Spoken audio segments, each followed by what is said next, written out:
क्या भारत के चारों ओर धीरे धीरे एक ऐसा रणनीतिक घेरा तैयार किया जा रहा है जिसकी आहट आज तो केवल कूटनीतिक गलियारों में सुनाई दे रही है, लेकिन आने वाले वर्षों में उसका असर भारत की सुरक्षा, पूर्वोत्तर राज्यों और पूरे दक्षिण एशिया की राजनीति पर दिखाई दे सकता है।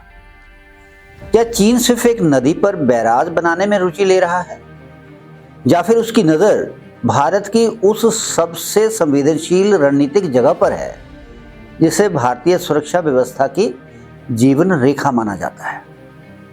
और क्या बांग्लादेश की नई सरकार ऐसे फैसले ले रही है जो आने वाले समय में भारत को अपनी पड़ोसी नीति पर नए सिरे से सोचने के लिए मजबूर कर सकती है?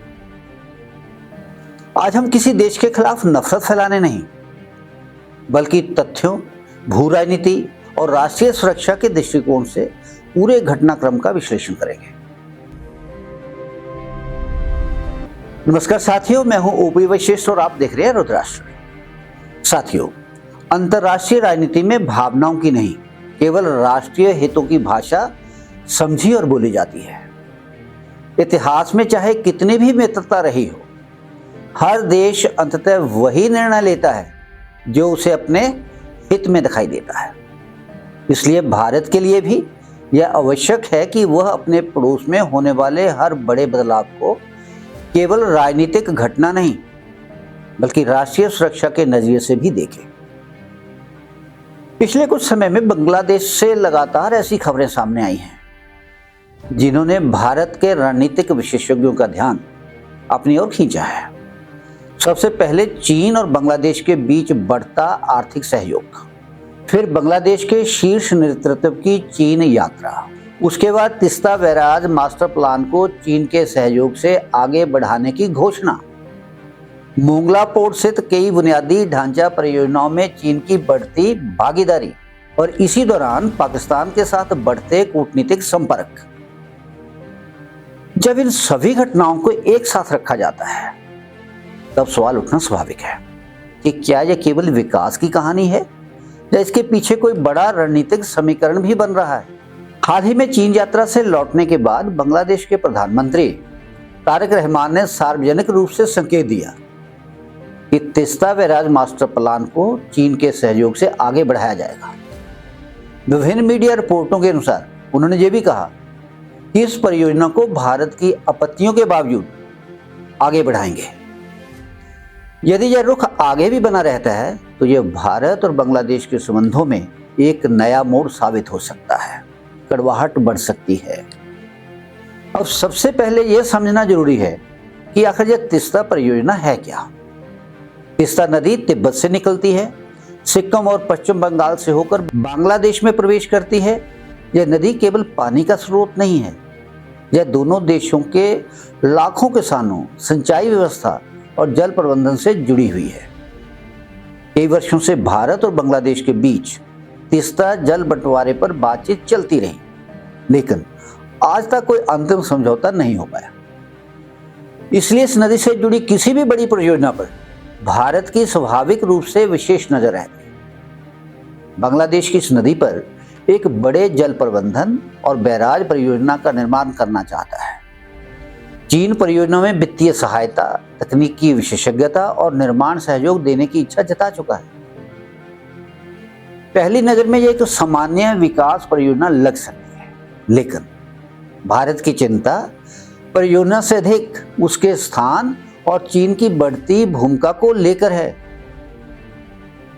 अब आइए इस पूरे मामले की सबसे महत्वपूर्ण कड़ी को समझते हैं। सिलीगुड़ी कॉरिडोर, जिसे आम भाषा में चिकन नेक कहा जाता है। अगर आप भारत का नक्शा देखें तो पश्चिम बंगाल में एक बहुत ही संकरा भूभाग दिखाई देता है। यही लगभग 20 से 22 किलोमीटर चौड़ा इलाका पूरे उत्तर पूर्व भारत को देश के बाकी हिस्से से जोड़ता है। अरुणाचल प्रदेश, असम, मेघालय, नागालैंड, मणिपुर, मिजोरम, त्रिपुरा और सिक्किम, इन सभी राज्यों के लिए यही सबसे महत्वपूर्ण स्थलीय संपर्क है। कल्पना कीजिए, यदि किसी संकट की स्थिति में इस कॉरिडोर पर दबाव पड़ता है तो उत्तर पूर्व भारत की आवाजाही और रसद व्यवस्था गंभीर चुनौती का सामना कर सकती है। यही कारण है कि भारतीय सेना और रणनीतिक विशेषज्ञ इस क्षेत्र को भारत की सबसे संवेदनशील सुरक्षा कड़ियों में से एक मानते हैं। यही वजह है कि जब चीन इस क्षेत्र के किसी बड़े इंफ्रास्ट्रक्चर प्रोजेक्ट में सक्रिय भूमिका निभाता दिखाई देता है तो भारत केवल आर्थिक पहलू नहीं देखता बल्कि उसके संभावित रणनीतिक प्रभावों का भी आकलन करता है। कुछ रक्षा विशेषज्ञों का मत है कि बड़े निर्माण कार्यों के साथ लंबे समय तक विदेशी तकनीकी और निर्माण कर्मियों की मौजूदगी भविष्य में सुरक्षा के दृष्टिकोण से अतिरिक्त सतर्कता की मांग कर सकती है। ज्यादा चौकन्ना रहना पड़ सकता है। हालांकि इस विषय पर अलग अलग विशेषज्ञों की अलग अलग राय है और इसे लेकर सार्वजनिक रूप से कोई आधिकारिक निष्कर्ष घोषित नहीं किया गया। यहीं से ये मामला केवल एक नई परियोजना नहीं रह जाता बल्कि भारत की राष्ट्रीय सुरक्षा और पूरे दक्षिण एशिया के बदलते शक्ति संतुलन का विषय बन जाता है। क्योंकि अगर हम पिछले 10-15 वर्षों की तस्वीर देखें तो एक पैटर्न साफ दिखाई देता है। चीन केवल बांग्लादेश में ही नहीं बल्कि श्रीलंका, पाकिस्तान, म्यांमार, नेपाल और हिंद महासागर के क्षेत्र के कई देशों में सड़कें, रेलवे, बंदरगाह, बिजली परियोजनाएं और औद्योगिक ढांचे में लगातार निवेश करता रहा है। चीन का आधिकारिक तर्क यह है कि वह क्षेत्रीय विकास, व्यापार और संपर्क को मजबूत करना चाहता है। लेकिन कई अंतर्राष्ट्रीय रणनीतिक विशेषज्ञों का मानना है कि इन परियोजनाओं से चीन को भविष्य में राजनीतिक और सामरिक प्रभाव भी हासिल होता है। इसी कारण भारत हर ऐसे प्रोजेक्ट का आकलन केवल आर्थिक नजरिए से नहीं बल्कि राष्ट्रीय सुरक्षा के दृष्टिकोण से भी करता है। बांग्लादेश में भी चीन का निवेश लगातार बढ़ रहा है। मोंगला पोर्ट सहित कई आधारभूत ढांचे परियोजनाओं में चीन की सक्रियता देखी जा रही है। यही कारण है कि जब तीस्ता बैराज परियोजना में भी चीन की बड़ी भूमिका की बात सामने आती है तो भारत की चिंता स्वाभाविक रूप से बढ़ जाती है। अब एक और महत्वपूर्ण सवाल उठता है, आखिर चीन को तीस्ता परियोजना में इतनी दिलचस्पी क्यों है? इसका एक उत्तर आर्थिक हो सकता है क्योंकि चीन दक्षिण एशिया में अपने निवेश का दायरा लगातार बढ़ा रहा है। लेकिन दूसरा उत्तर भू राजनीति से जुड़ा हुआ है। दक्षिण एशिया में जितना अधिक प्रभाव चीन स्थापित करेगा उतनी ही उसकी क्षेत्रीय भूमिका मजबूत होगी। इसलिए कई विशेषज्ञ मानते हैं कि चीन केवल परियोजना नहीं बना रहा बल्कि अपने दीर्घकालिक रणनीतिक संबंधों को भी मजबूत बना रहा है। इसी बीच एक और घटनाक्रम भारत के लिए चिंता का विषय बना हुआ है। हाल के महीनों में बांग्लादेश और पाकिस्तान के बीच कूटनीतिक संपर्क बढ़ने की खबरें सामने आई हैं। दोनों देशों के बीच उच्च स्तरीय मुलाकातें हुई हैं और संबंध सामान्य बनाने की दिशा में प्रयास दिखाई दिए हैं। किन्हीं भी दो देशों के बीच बेहतर संबंध बनाना उनका संप्रभु अधिकार है, लेकिन भारत के लिए इसका सुरक्षा पक्ष भी महत्वपूर्ण हो जाता है क्योंकि इतिहास और वर्तमान दोनों इस क्षेत्र को संवेदनशील बनाते हैं। 1971 का इतिहास हम सभी जानते हैं। भारत ने लाखों शरणार्थियों का भार उठाया, युद्ध लड़ा, बांग्लादेश की स्वतंत्रता में निर्णायक भूमिका निभाई। इसलिए जब आज बांग्लादेश की विदेश नीति पर बड़े बदलाव दिखाई देते हैं तो भारत स्वाभाविक रूप से उन्हें गंभीरता से देखता है। इसी संदर्भ में समय समय पर कुछ मीडिया रिपोर्टों में यह भी दावा किया गया है कि बांग्लादेश में पाकिस्तान की खुफिया एजेंसी ISI की गतिविधियों को लेकर भारतीय सुरक्षा एजेंसियां सतर्क हैं। इन दावों की अलग अलग स्तर पर पुष्टि और खंडन भी होता रहा है। लेकिन इतना निश्चित है कि भारत अपनी पूर्वी सीमा पर सुरक्षा व्यवस्था को पहले से अधिक महत्व दे रहा है, उसके ऊपर ज्यादा चौकन्ना है। यदि भविष्य में कभी ऐसी स्थिति बनती है कि भारत को पश्चिम में पाकिस्तान, उत्तर में चीन और पूर्व में किसी नए सुरक्षा दबाव का एक साथ सामना करना पड़े तो रणनीतिक भाषा में इसे बहुमोर्चीय सुरक्षा चुनौती कहा जाता है। यही कारण है कि भारत अपने पड़ोस में होने वाले हर बदलाव पर लगातार अपनी नजर बनाए हुए है। इसी दौरान एक और बयान काफी चर्चा में रहा। जब यह सवाल उठाया गया कि क्या बांग्लादेश चीन से आर्थिक सहायता लेने गया है, तब बांग्लादेश के विदेश मंत्री ने कहा कि उनके प्रधानमंत्री चीन के पास भीख का कटोरा लेकर नहीं गए थे। उनका कहना था कि बांग्लादेश और चीन के संबंध बराबरी और सम्मान पर आधारित है तथा तीस्ता परियोजना बांग्लादेश का संप्रभु निर्णय है। कूटनीतिक दृष्टि से इस बयान के कई अर्थ निकाले गए।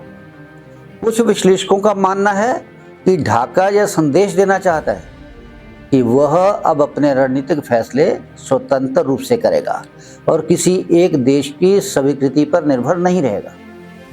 दूसरी ओर भारत के कुछ विशेषज्ञ इसे क्षेत्रीय शक्ति संतुलन में हो रहे बदलाव के संकेत के रूप में भी देखते हैं।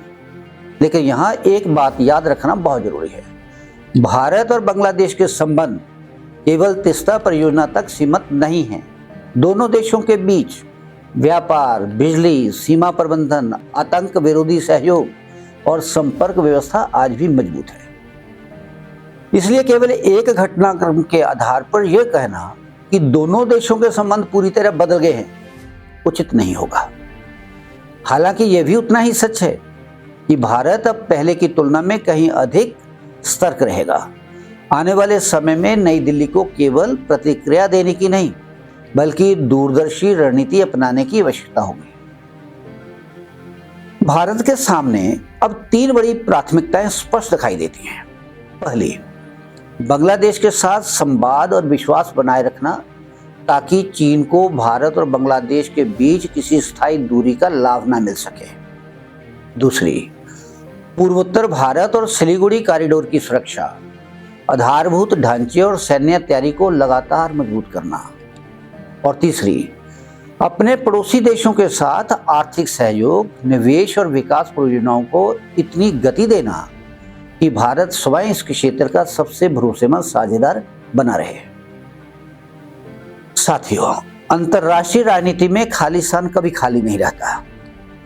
जहां एक देश पीछे हटता है वहां दूसरा देश अपनी जगह बना लेता है।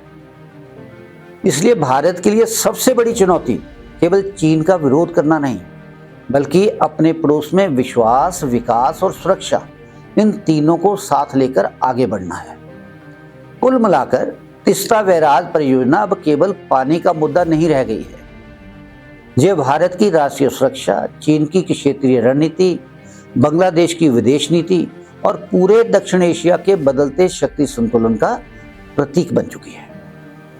आने वाले महीनों में यह देखना महत्वपूर्ण होगा कि भारत अपनी कूटनीति, आर्थिक शक्ति और रणनीतिक तैयारी के माध्यम से इन बदलते समीकरणों का जवाब किस प्रकार देता है। अब मैं आपसे जानना चाहता हूं, क्या आपको लगता है कि भारत को बांग्लादेश के साथ अपने संबंधों की नई रणनीतिक समीक्षा करनी चाहिए? क्या चीन की बढ़ती मौजूदगी को केवल आर्थिक निवेश मानना पर्याप्त है या इसे राष्ट्रीय सुरक्षा के दृष्टिकोण से भी देखा जाना चाहिए? अपनी राय हमें कमेंट बॉक्स में जरूर बताइए। अगर आपको रुद्राष्ट्र का यह गहन विश्लेषण पसंद आया हो तो वीडियो को लाइक कीजिए, चैनल को सब्सक्राइब कीजिए और इस वीडियो को अधिक से अधिक लोगों तक शेयर कीजिए ताकि देश हित से जुड़े इस महत्वपूर्ण विषयों पर तथ्यपूर्ण चर्चा अधिक लोगों तक पहुंच सके। मिलते हैं अगले वीडियो में एक नए विश्लेषण के साथ। तब तक के लिए धन्यवाद। जय हिंद, जय भारत।